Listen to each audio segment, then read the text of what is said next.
an ideal target for antithrombotic therapy. Please, Professor René. Yeah, thank you very much. And welcome to the lecture. It's a great pleasure seeing many people here, which I had the pleasure to work in the last decade. And probably I will acknowledge some of your exciting work. And so I have nothing to disclose, but I'm happy to accept offers.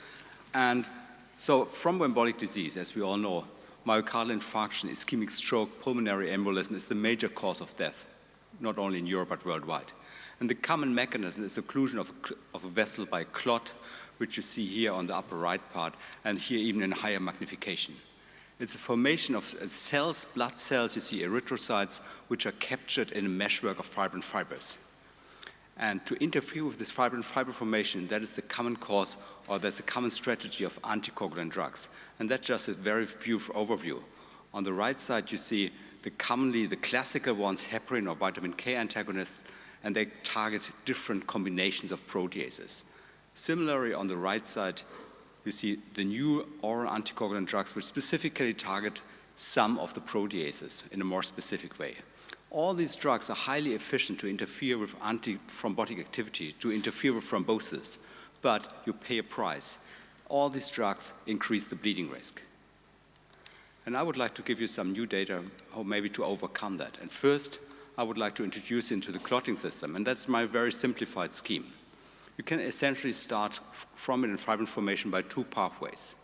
The tissue factor pathway, exposed at sites of injury, and the factor 12 pathway, which is activated when factor 12, the plasma protease factor 12, comes in contact, and that's why the system is called contact activation system, binding, interaction with that surface. I come to the surface interaction later on in my talk, changes the conformation of the cymogen, induces a limited proteolytic activity, and makes an active protease. An active factor 12 drives coagulation via substrate factor 11, generating thrombin and fibrin.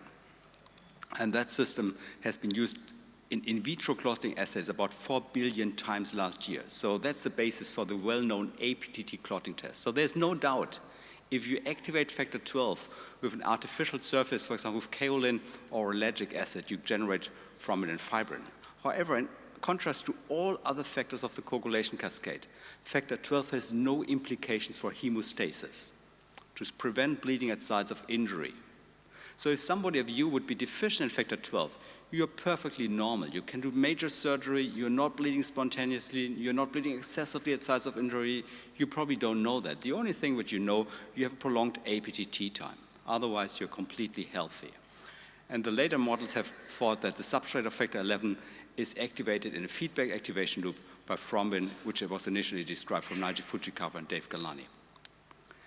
Well, I'm a clinical chemist, and it's pretty difficult to understand that one of the most commonly used clotting tests, APTT, has no implications in vivo. So you have a prolonged clotting test, and you're perfectly normal. So we thought to get this scientific background on that and deleted factor 12 in mice. And very similar to the factor 12 deficient humans, the APTT is prolonged, and the bleeding time here in a tail bleeding injury model is completely normal. In contrast, if you treat mice with heparin, which also prolongs the APTT, these mice bleed to death. And then, more than a decade ago, with Bernhard Liesmann's group, we analyzed these mice in different models, and that's one of the systems which I want to show you. It's very classical data, more than a decade old. If you do ferric chloride-induced mesenteric vessel model, the wild-type mice make a vessel-occlusive clot, but very astonishing, the factor 12 deficient mice do not produce any clot. The formation of vessel-occlusive thrombi is severely defective. Actually, it's not longer existing. And that translates into protection from thromboembolic disease. And we also challenged these mice in a model of model of ischemic stroke, transient occlusion of the middle cerebral artery. And here you see on the right side, you see a brain of a mouse, of a wild-type mouse at day 1 after experimental stroke, and everything which is white is necrotic, and you appreciate there's large tissue destruction. In contrast, the factor 12 deficient mice, they look pretty normal, they look pretty okay. And factor 12 operates also via factor 11. We challenge the 11 deficient mice in the same model. They are also protected. And if you monitor for the amount of fibrin, so we have a fibrin-specific antibody, the fibrin formation compared to wild-type mice is severely reduced in 12 and 11 deficient mice in the affected hemisphere, which you see here in the Western blotting. And the fibrin in immunohistochemistry is co-localizing with platelets in wild-type mice. So this is a thrombus. And based on that data, Uri Seligson in Israel, they have access to a huge cohort of factor 11 deficient humans. They could actually find a very striking phenotype similar to what we have predicted with mice. Factor 11 deficient humans are also protected from ischemic stroke. So it warrants further analysis. The contact system is not only important for ischemic stroke, but it also has a role in plaque-driven arterial thrombosis. And very early data from Hugo de Carter's laboratory have already shown that all contact factors, kallikrein, kininogen, factor 11, factor 12, they enrich in human plaque material, in early and in late stage plaques. So what is the biological, what's the physiological, the pathological implication of contact factors in the arteriosclerotic plaque? And Judith Kosemann did a very nice experiment. They analyzed ApoE deficient mice, which is a model for arteriosclerosis, and they set up a model with ultrasound-driven rupture of the arteriosclerotic plaque. So they can rupture this plaque intentionally. And they found that targeting factor 12 using the inhibitor CTI, which stands for chondrotrypsin inhibitor, protects these mice from thrombosis, very similar to targeting the tissue factor pathway. You may also appreciate the thrombus is smaller, and it more rapidly embolizes. I come to that embolization idea later on. So to summarize, at sites of injury at the vessel wall, coagulation is driven by tissue factor. But on the thrombus surface, on the activated platelets, you need some extra coagulation activity, which is driven by factor 12 activation operating via substrate factor 11. So platelets, in a way, seem to be able to trigger the system. And that is data which is actually more than 50 years old. It was originally described from Kahn's group in a seminal Nature paper from '65, later on confirmed from Peter Walsh and John Griffin several times. A very simple experiment. You take platelet-rich plasma, you activate platelets, whatever you like, and the clotting is faster. This is a procoagulant activity of platelets. If you do the same experiment in the absence of factor 12, activation of platelets does not promote clotting, which indicates platelets in one way drive coagulation in a factor 12 dependent manner. So what are the factor 12 activators? Together with Koen Maas, who is now in Utrecht, we summarized all the known factor 12 activators. There are artificial ones, there are natural ones, there's glass, there's RNA, DNA, and many other things. They look pretty diverse, but they have two things in common. They're negatively charged and they provide a surface. So we analyzed for negatively charged surfaces, which were originally thought to be released from platelets, and found platelets secrete polyphosphates, a very simple inorganic structure, polymer of orthophosphate-linked polyphosphates. And you can activate the platelets, and they release this substance to the supernatant. And just to make a curiosity, the releasable, the soluble part of polyphosphate is about 60 to 80 phosphate units long. And these data in the mouse system, in platelet system confirm earlier data from James Morrissey's group. They'd analyzed synthetic platelet-sized polyphosphate and could very elegantly show that the synthetic polyphosphates also drive coagulation in a factor 12 dependent manner. You see in normal plasma, polyphosphates shorten clotting. They have almost no activity in the absence of factor 12, and that's the initiation step. In the absence of factor 12, in the initiation, rescue does not work. You need to activate factor 12 initially. So what is the biological implication of these findings? We went to mouse pulmonary embolism model and activated systemically the platelets in living mice. This causes lethal pulmonary embolism in wild-type animals. All these mice, or only two of these mice survive. All the other 15 die. In contrast, factor 12 deficient mice, they are protected from activated platelets-driven coagulation, from activated platelets-driven clotting. And that is related to secretion. If you block secretion by prostaglandin E2, you also rescue part of these mice. And just recently, very elegant work using knocked-out animals confirmed this data. Solomon's group could show they knocked out IP6 kinase. IP6 kinase is a key enzyme in polyphosphate synthesis. These mice have deficiency compared to wild-type animals in polyphosphates, and very similar to what we have described some years before, these mice are also protected from lethal pulmonary embolism driven by activated platelets. To summarize, platelets store polyphosphates in their dense granules, they expose them, they release them, and that drives coagulation inside the developing thrombus. And that has been very nicely supported by ex vivo data, again from the Morrissey group. Here you see plasma experiment just by addition of polyphosphates. They did electron microscopy and stained for fibrin, and these fibrin fibers got thicker, which indicates they're probably more stable. And we did a very simple experiment. We just used thromboelastography, and in normal plasma, addition of polyphosphates, you compare the reddish versus the pale column, addition of polyphosphates improves the stability of the clot, of the thrombus. So if you're deficient in this pathway, probably your thrombus is not that stable, which may explain why we saw increased embolization rate in the beginning. And to summarize this part, the polyphosphate factor 12 pathway seems to have a very critical role in stabilization of the thrombus, which is important to make the thrombus grow. And if you interfere with this pathway, you have a very nice strategy to interfere with pathological thrombosis. And in the second part of my talk, I want to walk through of these discoveries which happened in the last years.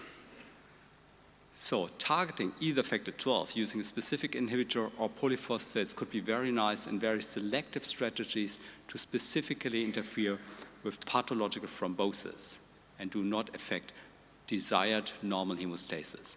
Let's go for factor 12 activity first. Together with the group of CSA Behring in Melbourne, we generated a humanized recombinant antibody called 3F7. And 3F7 essentially blocks factor 12 activity in the rabbit system and in human blood almost completely. It prolongs the APT to maximum level, so we run this on a Siemens machine, which is 250 seconds.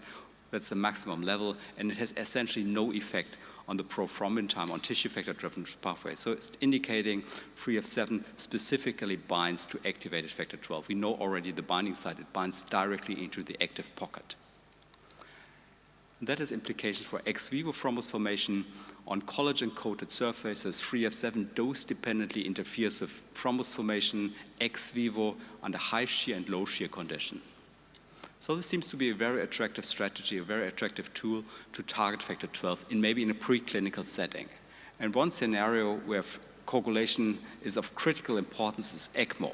It's a specific cardiopulmonary bypass system, a life-threatening machinery which rescues severely sick patients. And essentially, you pump the blood with the pump outside the body, you put in an oxygenator, put in oxygen again, and pump it back into the living organ.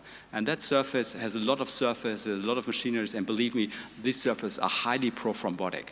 So current therapy is the patient is put on heparin, and that of course has severe problems. Heparin induces a significant cause of mortality. That are the data from Sweden. About 20% of our patients die from lethal bleeding-associated complications. If you do not anticoagulate, if you do not put them on heparin, something else happens. That's a picture from the hospital. That is the centrifugal pump, which is in these ECMO machines, and you see this long thing which is inside. Actually, this is a clot. And believe me, this one clots the system, occludes the system in seconds. It's very difficult to treat a patient after that. And I don't want to bring you all this coagulation analysis. I want to show you what we did. Here you see the oxygenator. It says about the size of a Coca-Cola can. And you see there's the venous blood, which is a little more purple, gets oxygenized, and comes back to arterial, which is a little more reddish on the lower part, and goes back into the patient. If there's thrombosis, if there's pathological clotting, the pressure above this system is increased. And we just measured the pressure above the oxygenator. And that's what we found. If you do not treat this is done in rabbits. If you do not treat them, if you take a saline injection, the system clots in about a minute or even shorter. We don't know how fast, but it clots immediately. In contrast, if you take heparin or if you take 3F7, the factor 12 targeting antibody, the system stays open for several hours, and here shown up to 6 hours. And that correlates to the electron microscopy, which is shown on the right side. Here you see the gas exchanging capillaries. In heparin and in 3F7 treated groups, there's very minor fibrin deposition, so pathological clotting is impaired. So both heparin and 3F7 prevent pathological thrombosis in large animals. But they have severely different effects on hemostasis. In heparin-treated mice, we have to stop this experiment about 20 minutes. Otherwise, these rabbits die from bleeding. In contrast, 3F7 has very mild effects, actually does not prolong the bleeding or does not increase the amount of blood loss at all. And based on that data, others reproduced that, and especially the work of Andras Gruber, they generated a 12 antibody which targets the cymogen, and using an arteriovenous shunt model in baboons, they could also show targeting factor 12 provides thromboprotection. And very recently, the group of John Coughlin, they did the same strategy. They make a recombinant factor 11 antibody, DEF antibody, which binds into the factor 11 pocket together with Pfizer company, and they compared the effects against rivaroxaban, and targeting factor 11 with that antibody in a wire-induced venous thrombosis model in rabbits prevents thrombosis, very similar way, but they have striking difference in respect to bleeding. If you monitor the amount of blood loss before and after treatment, it's massively increased in rivaroxaban, and there's almost no effect in the targeting factor 11 group. So very similar what we saw with factor 12 deficiency is also reproduced with factor 11 deficiency. And probably it has clinical implications, and I don't want to go into that in detail because the group of Harry Bühler, and Harry will probably talk about this in this plenary talk this afternoon, they made a strategy to genetically interfere with factor 11 expression in a post-surgery scenario in patients, and very similar what the animal experiments have predicted, targeting factor 11 expression using an ASO, antisense nucleotide, oligonucleotide strategy provides thromboprotection without increasing bleeding. So in an acute setting, this could be a very nice strategy. And I would like to share some of the data indicating that targeting this pathway probably has also implications for a prophylactic setting. In a scenario where factor 12 activity is very critical, or where coagulation is very critical, is cancer. Cancer is a major and well-established risk factor for thrombosis. So the risk is massively increased. It's the second leading cause of death in cancer patients, and even asymptomatic venous thrombosis cases, it's worth to look for cancer, underlying cancer. So there's a clear and very long correlation between cancer and thrombosis, going back to the seminal work of Trousseau, so it's called Trousseau syndrome. Currently, it's believed this is driven by the tissue factor pathway. So we analyzed for factor 12 polyphosphates on cancer cells, and we went to prostate cancer, and they have high amounts of polyphosphate, the cancer cells, and on the surface of cancer cells and in particles derived from that cells, you can localize polyphosphate. They co-localize with active factor 12, so we use 3F7 to localize factor 12. They nicely overlay. This is also seen in patient tissues. And probably has implications for the thrombotic risk in patients. Using ETP data, the ETP is increased in men which have cancer, which have prostate cancer compared to healthy age-matched controls. And you can block this increased thrombin information potential by addition of 3F7 by about 30%. Cancer cells drive both. They drive the extrinsic and the intrinsic pathway. And that has been shown here by ETP data.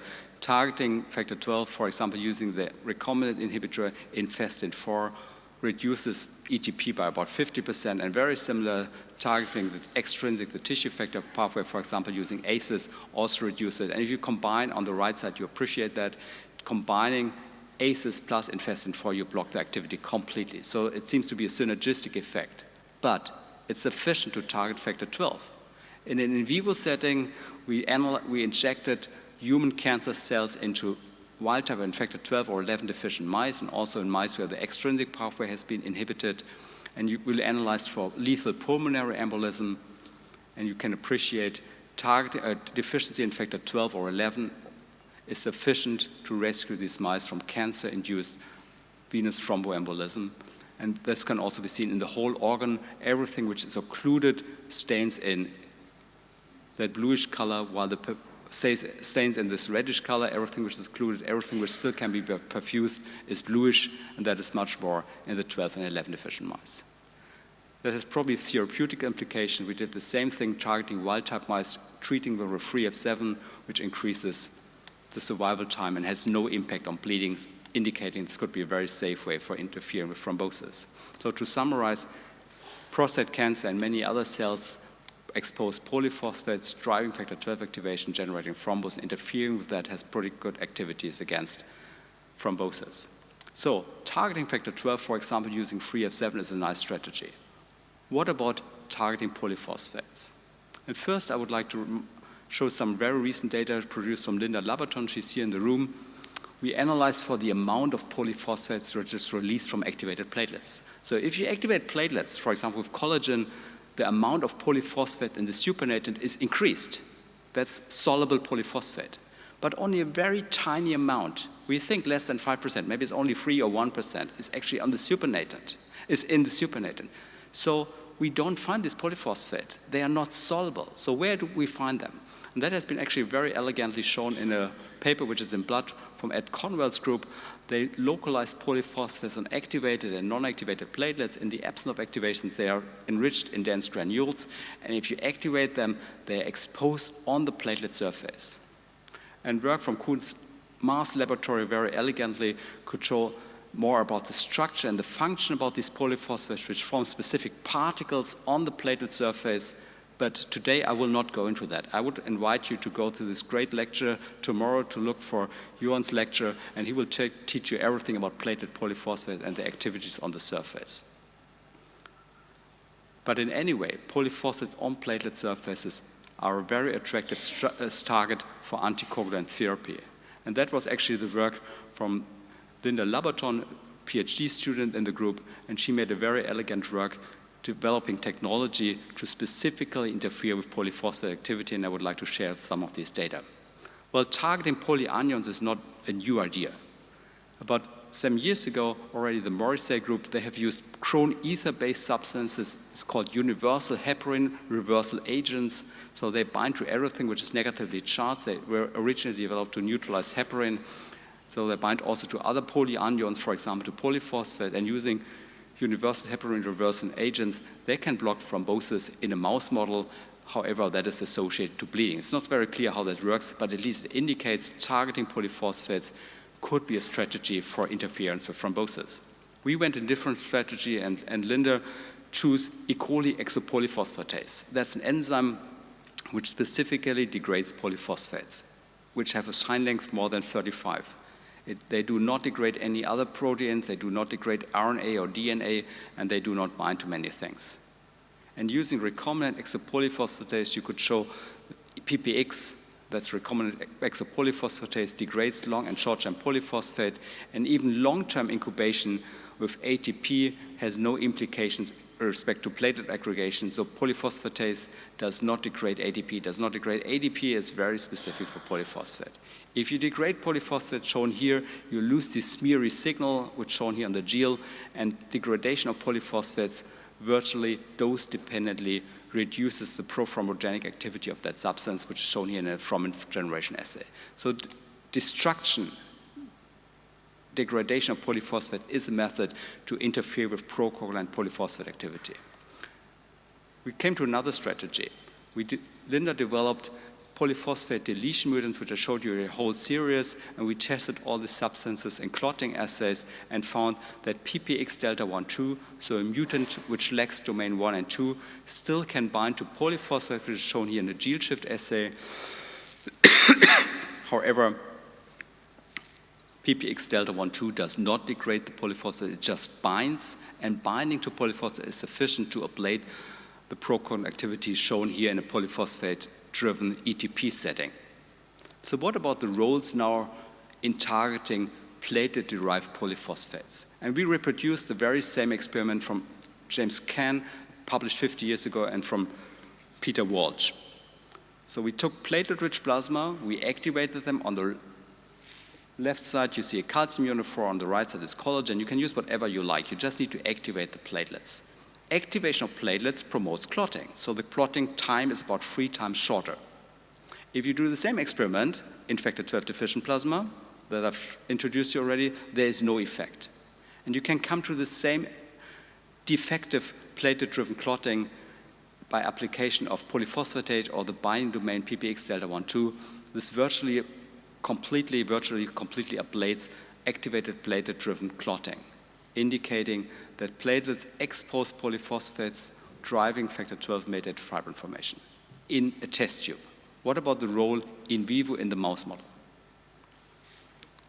So we went back to our thrombosis model, and that's a system shown here with collagen epinephrine, so the most classical system.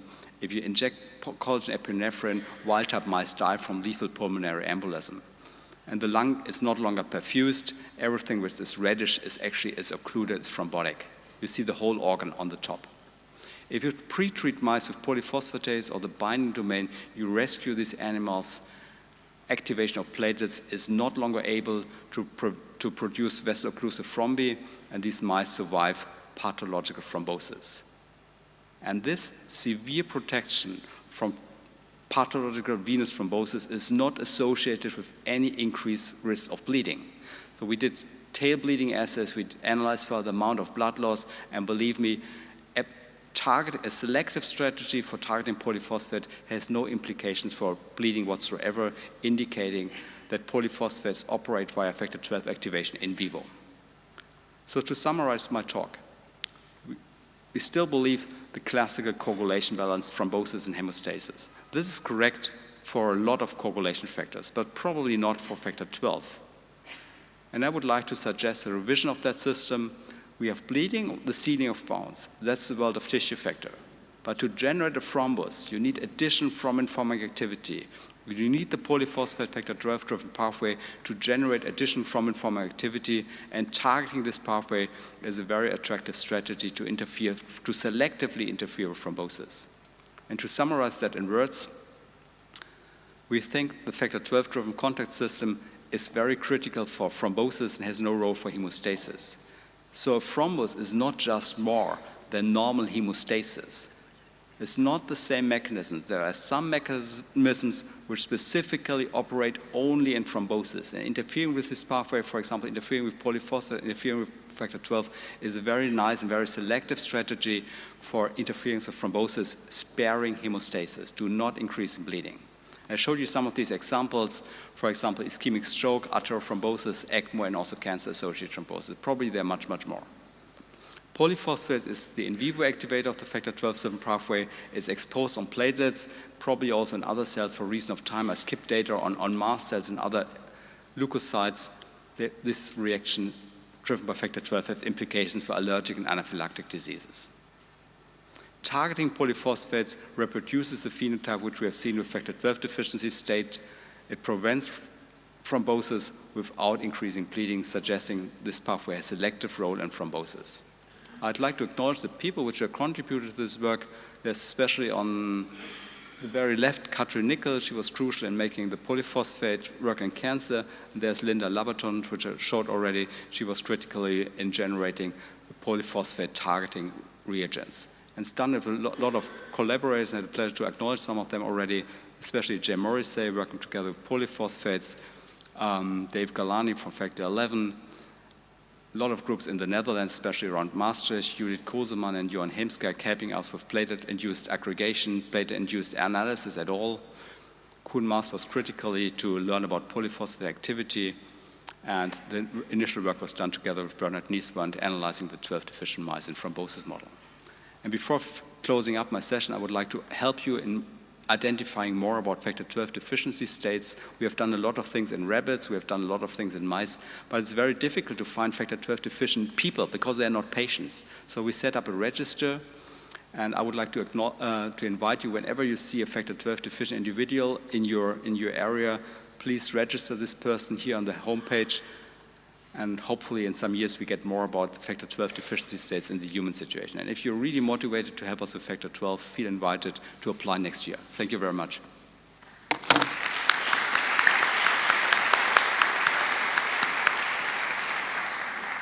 Thank you, Professor René, for this excellent overview. We have time for a couple of questions.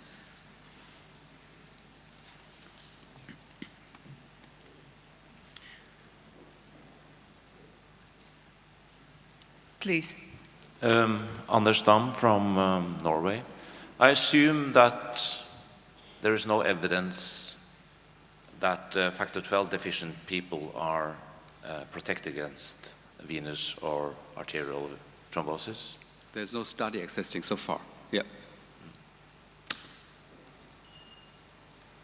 There are 11 deficient individuals that are protected, but 11 deficiency is much more common in Israel, and unfortunately, there's not a cohort, there's not a community which is 12 deficient. So we pick up some of these some of these people incidentally.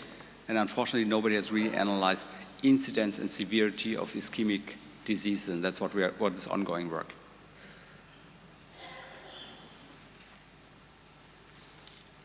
May I? Sure. My name is Bono Bauma. I enjoy your lecture. But I have one question. If you look at all the activators of factor 12 and maybe also factor 11, it strikes me always that there are so many activators. And that points to a common mechanism. And I would like to point out to you the work of Koen Maas, who showed that proteins bind to this kind of polyphosphates, proteasomes, DNA, messenger RNA, and they induce a conformational change in the protein that leads to a so-called cross-beta structure.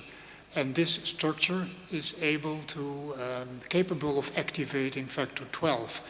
And so if I was going to develop an anticoagulant, I would target on that structure instead of all those wide range of proteins, ionic services, etc. Yeah, thanks for that comment.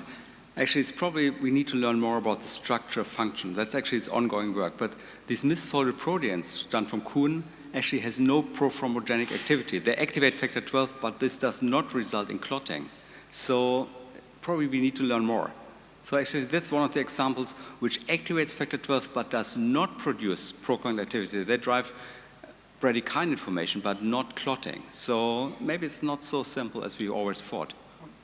Maybe, and I also would like to point out that Bernard Lemle does have a large registry of factor 12 deficient patients already. Yeah, and I asked him that question a while ago. And he's very keen, and actually we're collaborating on the register already. And some people are climbing Swiss mountains to collect these patients at the moment. Okay. Well, they're hard to find. Yeah. Thank you. I think we need to move on, but before that, I have a small sign of appreciation for you. On behalf of the organization. Thank you very much. Thank you.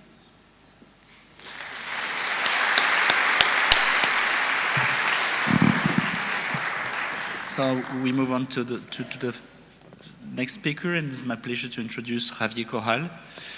Well, you know him well, but as a summary, he has his PhD in biochemistry and molecular biology in the University of Salamanca in Spain in 1992. He's made his postdoc in Cambridge, UK in 1995.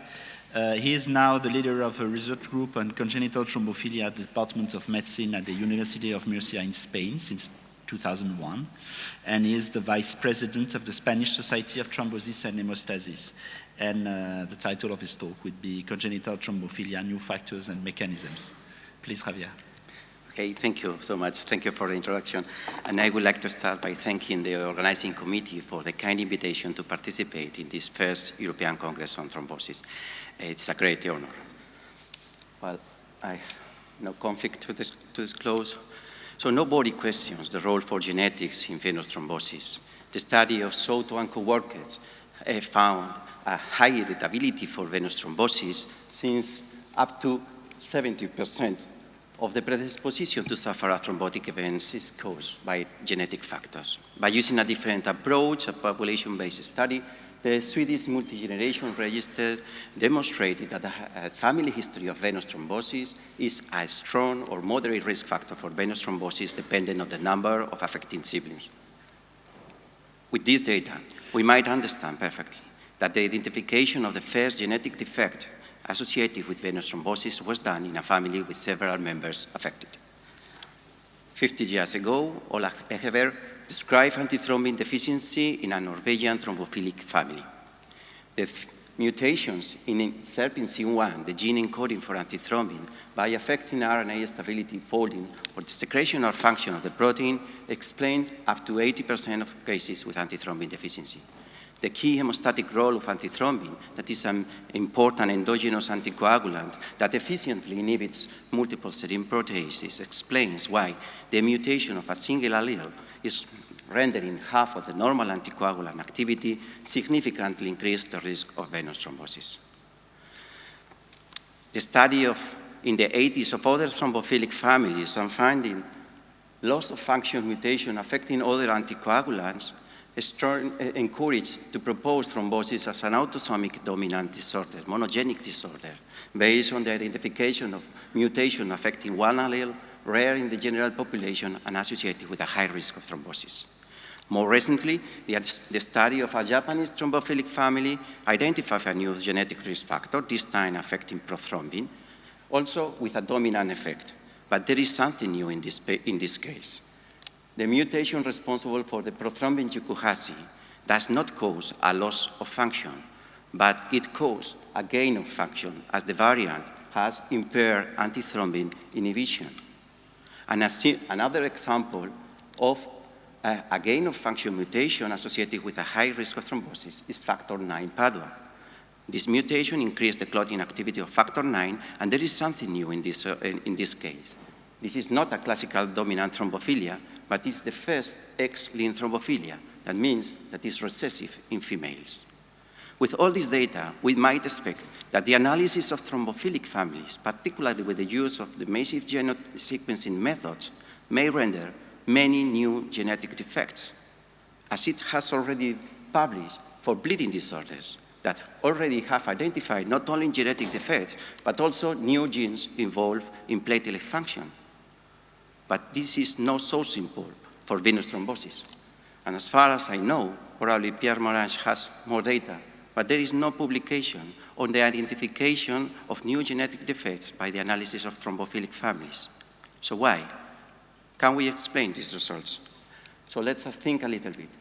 All disorders identified so far in thrombophilic families affected key hemostatic proteins.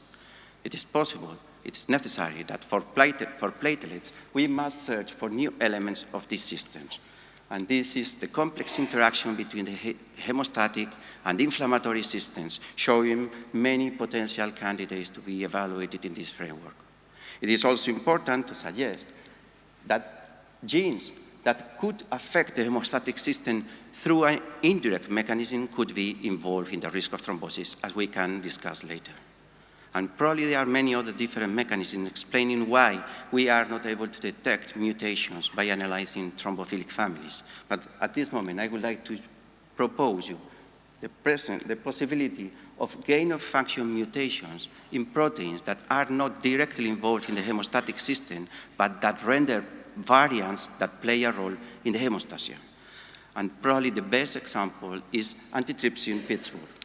This serpin is an inhibitor of neutrophil elastase with a minor role in hemostasia.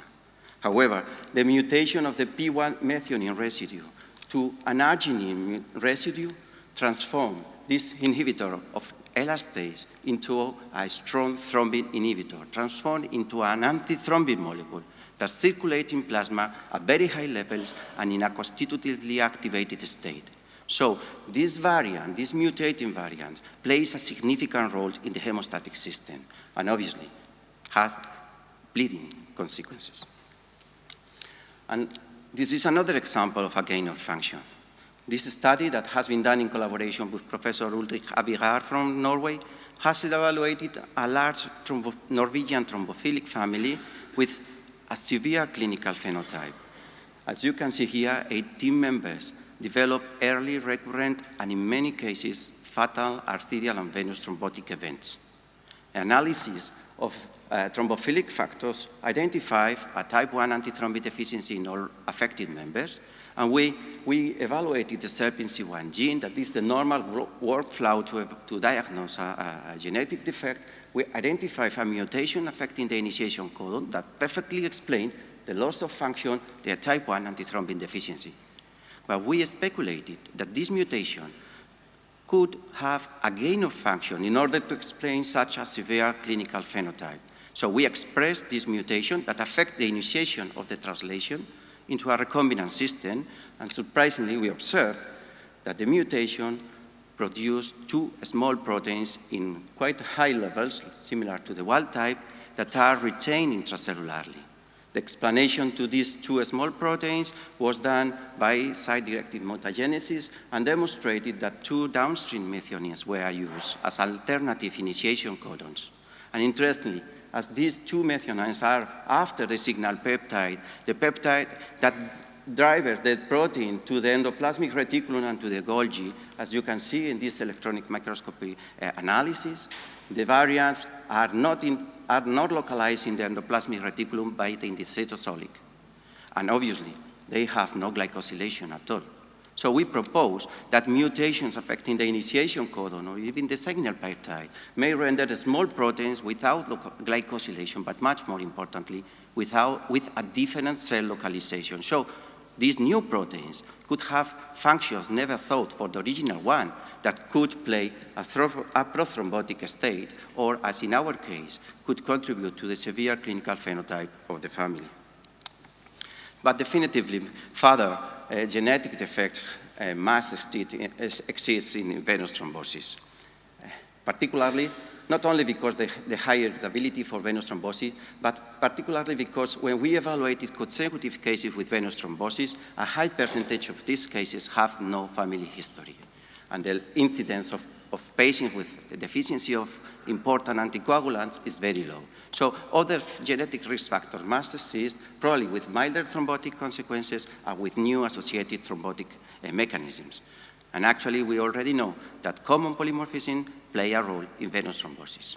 In 1969, the prothrombotic role of the ABO black group was described, and this is an excellent example of a gene that encodes a protein not directly involved in the hemostatic system. It encodes a glycosyl transferase, but that is able to modulate. This polymorphism modulates factor 7 and factor 8 and von Willebrand factor, and therefore they regulate that it's involved in the increased risk of venous thrombosis. Later on, in the 90s, the study of the group of Leiden by Professor Bertina identified factor 5 Leiden and prothrombin 20-210 that validates that common polymorphism could mild but significantly increase the risk for venous thrombosis. So we started the search for new prothrombotic polymorphism, first of all by evaluating candidate SNP, later by sequence candidate genes, and finally by massive genotyping methods. And the recent study of the group of Pierre Morange, this meta-analysis of 12 GWAS is absolutely conclusive. They evaluate more than 6 million SNPs in more than 7,000 cases and more than 50,000 controls. And this study showed only few polymorphisms significantly increase the risk for venous thrombosis. Actually, this is the list of the polymorphisms, most of them common, but there is one that is quite rare that we are going to talk a little bit later, that mild increase the risk for venous thrombosis. Most of these polymorphisms also affect proteins directly involved in the hemostatic system, in bold, one indirectly, the ABO black group, and two are prothrombotic by still unknown mechanisms. But definitively, this study concludes that additional and common and high-risk venous thrombotic polymorphisms are unlikely, at least among Caucasians. But I think that this field is not over. I think that we must explore synergistic interaction, not only additive interaction between SNPs, and I'm going to show you later. Maybe it's possible that a SNP playing no role alone, when evaluating alone, could play a role if combined with other SNP affecting the same pathway. The objective of this study should be identify a prothrombotic SNP that play a role in venous thrombosis. But I think it's necessary to continue the search for new genetic defects in venous thrombosis. And many potential approaches can be followed, for example, by the using of animal models. I'm going to show you two approaches followed by our group, both of them based on the study of exceptional cases of patients, because we think that nature and patients is always a source of inspiration, and this is the reality. And for both cases, this patient involved antithrombin because antithrombin is a key hemostatic element. And the first approach was to select patients with a controversial diagnosis of antithrombin deficiency. I mean, with antithrombin deficiency in one sample, but without antithrombin deficiency in a second sample, usually the sample delivered to our laboratory. Maybe we can explain this data by a wrong extraction, by analytical mistake, but also by acquired deficiency. And let's think a little bit on this acquired deficiency. If I ask you, what kind of factor do you consider are involved in acquired antithrombin deficiency, you probably say or think on an external factor like asparaginase, burn, hepatopathy, and so on. But do you think that genetic factors could also play a role for an acquired deficiency? Do you think that a mutation in SERPINC1 gene could be involved in a transient antithrombin deficiency? We did it, and we sequenced the SERPINC1 gene in 67 cases with this conflictive antithrombin deficiency, all of them with thrombosis, and we found a common mutation found in 5 of these cases. This mutation, the valine 30 glutamic acid in antithrombin, was perfectly described some time ago by Professor Robin Carrel. And interestingly, this mutation disturbed the proteolytic cleavage of the signal peptide of antithrombin, rendering a small antithrombin lacking the N-terminal dipeptide. However, this variant antithrombin that is called antithrombin doubling is folded correctly and levels are normal in carriers. It has normal heparin affinity and it has normal anticoagulant function. So why we have detected this mutation in these patients? Is it this mutation prothrombotic? So we tested this mutation in 2 case control studies, one in Spain and in Denmark. And we demonstrated that this is a relatively common variation in the general population that might, but significantly increase the risk of venous thrombosis. And look, this is the same risk identified by the meta-analysis of Germain and co-workers. So, how can we explain this? A prothrombotic mutation without function, without apparently effect on the function of the protein that associate with transient antithrombin deficiency.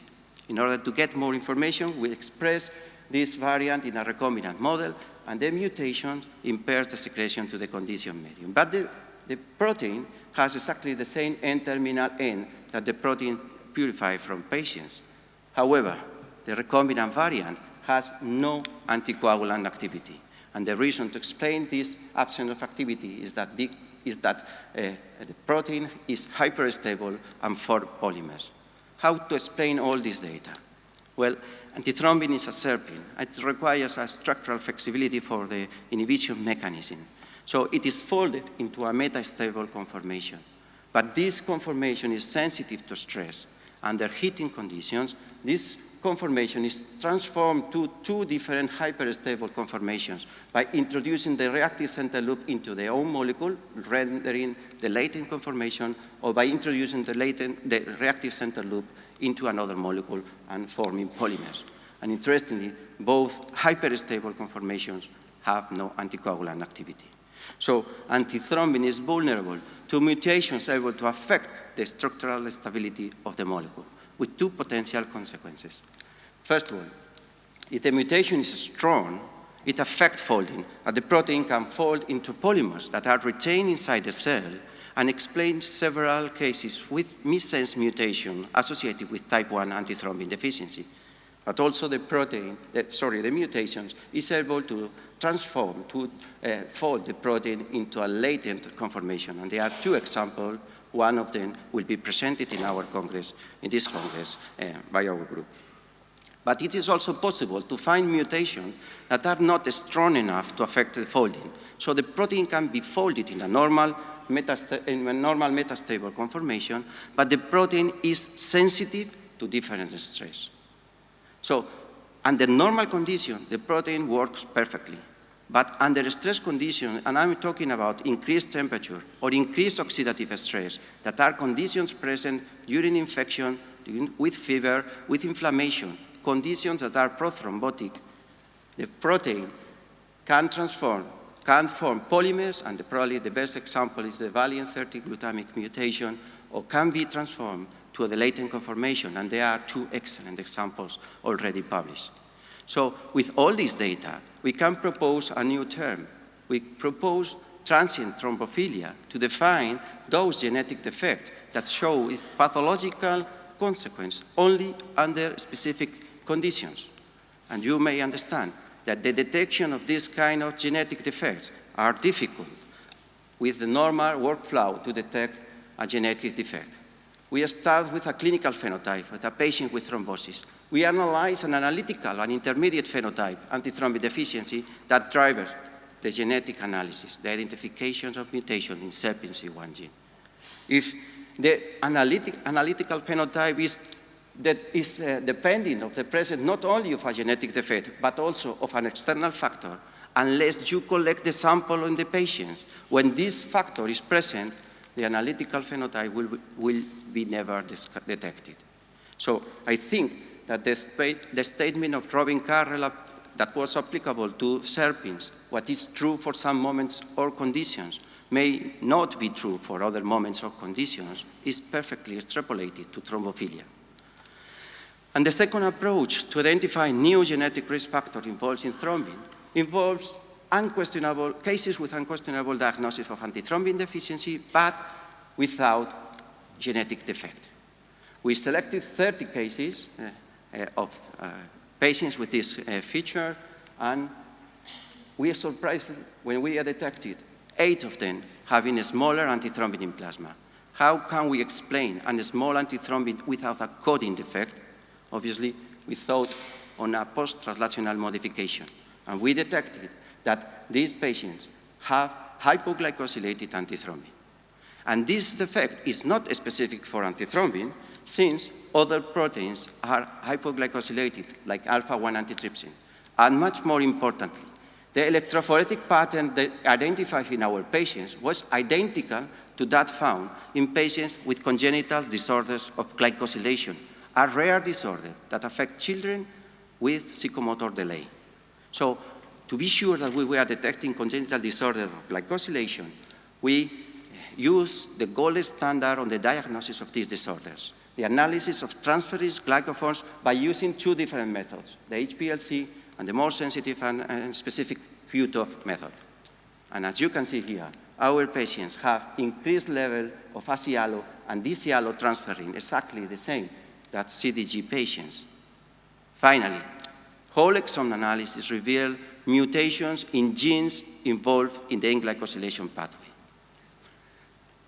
So we detected 3 different CDGs, and let me to stress, all of them adults without psychomotor delay and with thrombosis as the main or the only clinical sign. So 2 conclusions can be achieved from this study. The first one, that CDG are underestimated, and probably they have different clinical signs that currently recognized. And secondly, and much more important for this Congress, we detected new genes involved in thrombophilia. Up to 64 different genes involved in the N-glycosylation pathway could potentially be involved in the risk of venous thrombosis. And interestingly, this is a recessive thrombophilia. Only patients with 2 mutations know that the parents that have only 1 mutation have this intermediate phenotype, have this risk of thrombosis. And the identification of this new thrombophilia could also have important therapeutical consequences. I'm going to show you the last case we have already characterized in collaboration with Aneta Undas in Poland. This is a young woman who developed thrombus in the left pulmonary artery and has antithrombin deficiency. As you can imagine, no SERPINC1 gene defect was detected, and hypoglycosylated antithrombin and antitrypsin and transferrin was detected in this patient. NGS analysis revealed 2 mutations in the MPI gene, 2 mutations that were present in the 11 MPI CDG patients described worldwide, all of them children with psychomotor delay. And interestingly, this gene is involved in the first step of the N-glycosylation pathway, but much more interestingly, this disease is treatable. As you can see, supplementation with mannose overlaps the defect affecting this gene. So after 1 month taking 1 grams of mannose, a spoon of an sugar, antithrombin levels raised to almost 80% in this patient. But this new thrombophilia has an additional bonus that shows the complexity of venous thrombosis, the variability of factors involved, and the difficulty to diagnose the genetic defect. 5 out of these 8 cases have transient hypoglycosylation, transient antithrombic deficiency. And this example this case is an excellent example. The 5 years follow-up of this patient revealed some time moments in green with normal, in the low borderline levels, antithrombic activity and normal hypoglycosylation pattern, but other moments in red with antithrombic deficiency and hypoglycosylation in levels similar to the congenital disorders of glycosylation. Or look, this other patient, samples collecting within 1 month, January, February. They show important differences on anti-factor Xa activity and the presence or absence of hypoglycosylated forms of antithrombin, antitrypsin, or transferrin. What happened with these patients?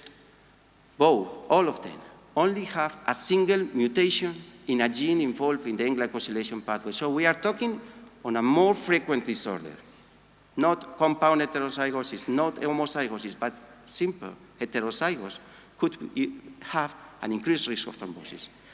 And much more importantly, all of them reported moderate to severe alcohol intake. And why is important? Because alcohol intake also impairs a normal glycosylation of proteins. So again, we have a situation where a genetic factor and an acquired factor playing a role on a system, this time is the N-glycosylation pathway, have not enough strength to get the intermediate phenotype if they are alone, but if they are combined, they can reach the intermediate phenotype, they can reach hypoglycosylation and antithrombin deficiency similar to 2 genetic defects affecting the same gene. And obviously, these patients with antithrombin deficiency and hypoglycosylation have increased risk of thrombosis. So this slide summarizes the main message of my talk. Just because you can see it doesn't mean it isn't there, and they are deleterious.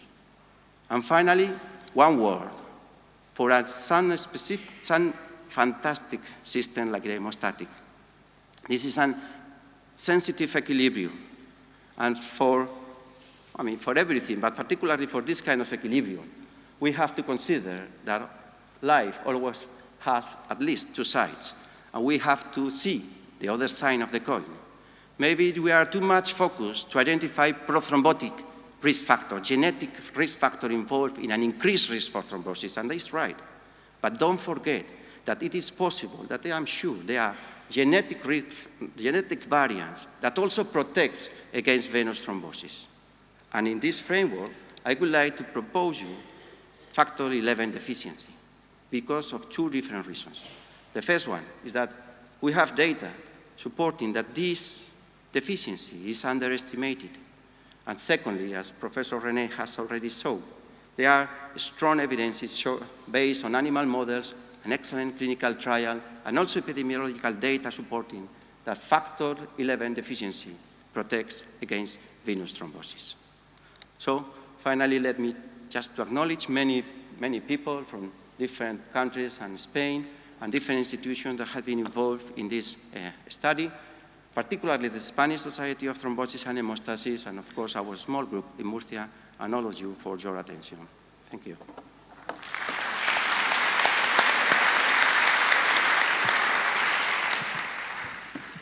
Thank you very much, Javier. We have 5 minutes for a couple of questions, please.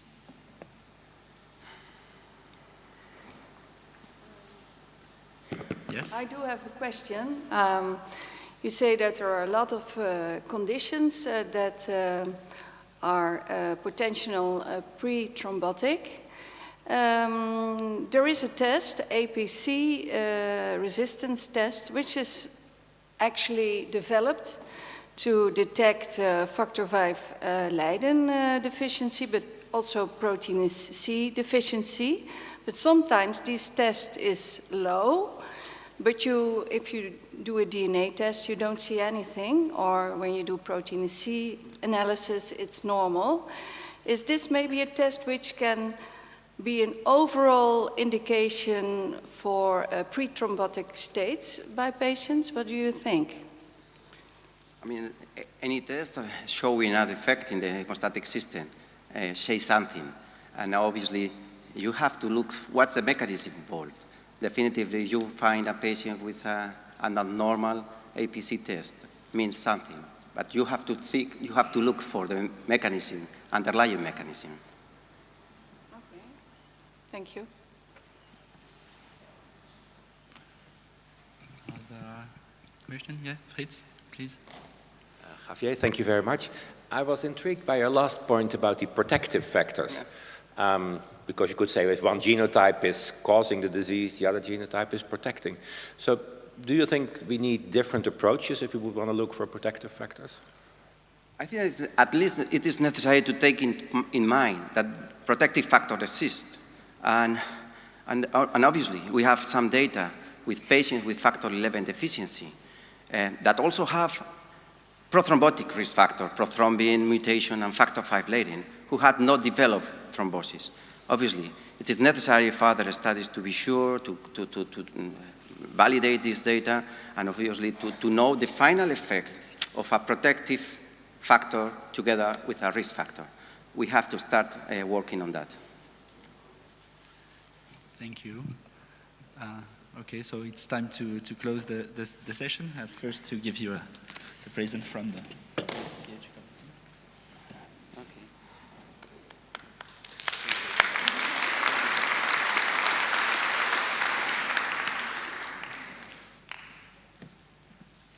So, thank you.